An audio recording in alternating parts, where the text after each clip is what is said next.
ஏய் இன்ஸ்பெக்டர், அவ மேல இருந்து காலெடு.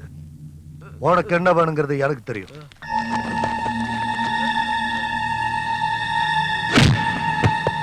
$2,00,000 எடுத்துக்க. வேற ஏதாவது வேணும்னா சொல்லி அனுப்பு. பசங்க மேல எந்த கேஸும் போடாம அனுப்பிடு. ஏய் வாங்கடா.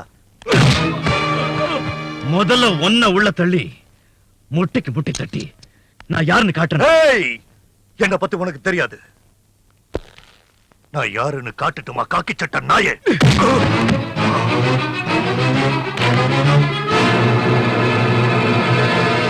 நான் யாருன்னு கூடி சீக்கிரம் உனக்கு புரிய வைக்கிறேன்.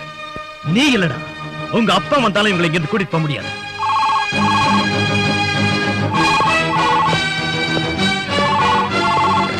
Hello, inspector Vivek here. நான் பார்கவ் பேசுறேன். முதல்ல மூசாவை அவங்க ஆளுகளே ரிலீஸ் பண்ணு. நான் உங்ககிட்ட முதல்ல சொல்லிருக்கல, அந்த மூசா விஷயத்துல தலையிடாதேன்னு. இப்பதான் எனக்கு ஹோம் மினிஸ்டர் போன் பண்ணாரு. உடனே அவங்களை எல்லாம் ரிலீஸ் பண்ணு, இல்லனா அது பெரிய பிரச்சனை ஆயிடும்.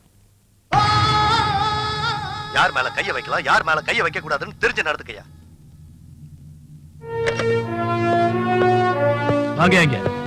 என்னையா பாக்குறீங்க? இவங்க எல்லாரையும் ரிலீஸ் பண்ணுங்க. மூசா சார், உங்க பணத்தை எடுத்துக்கங்க. இவங்க எல்லாரையும் கூட்டிக்கிட்டு முதல்ல இந்த இடத்தை விட்டு போங்க.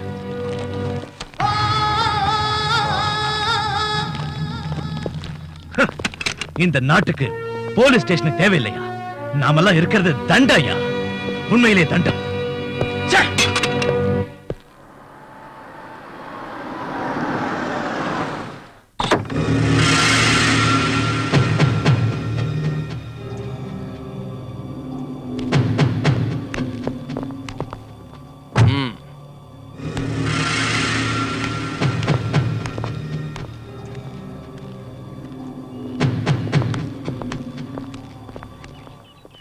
என்ன மாதவா, என் மேல நம்பிக்கை இல்லையா? கோடி எல்லாம் கூட்டிட்டு வந்திருக்க. நீ யாரு, உன் விவகாரம் என்னன்னா எனக்கு நல்லாவே தெரியும். உன்னை நம்பி நான் தனியா வர முடியுமா? அதுக்காகத்தான் இந்த பாதுகாப்பெல்லாம். இன்ஸ்பெக்டர் ஆனந்த கைக்குள்ள போட்டுக்கிட்டு என் விஷயத்துல நீ தலையிடாத. இத பாரு, நீ கூப்பிட்டா நான் வந்திருக்கேன். என் உதவி உனக்கு வேணும்னா நான் கண்டிப்பா செய்யறேன். ஆனா இப்போ ஆனந்தால எனக்கு ஒரு காரியம் ஆக வேண்டியிருக்கு.